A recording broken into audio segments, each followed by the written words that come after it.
جميع زعماء الأحزاب فرضوا على برلمانييهم دعم مبديع لرئاسة لجنة العدل والتشريع، باستثناء الشقر. جميع زعماء الأحزاب فرضوا على برلمانييهم دعم مبديع لرئاسة لجنة العدل والتشريع.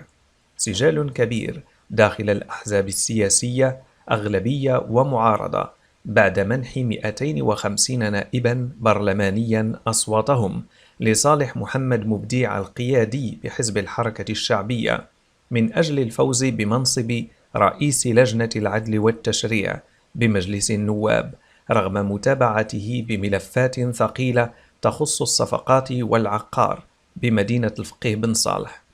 وفرض زعماء الأحزاب السياسية أغلبية ومعارضة على برلمانييهم التصويت لصالح محمد مبديع، باستثناء الكاتب الأول لحزب الاتحاد الاشتراكي إدريس لشكر، الذي لم يطالب برلمانييه بالتصويت لصالح مبديع، وهو ما يؤكده رفض نصف برلمانيي الحزب التصويت لصالح رئاسة مبديع لرئاسة اللجنة الدائمة.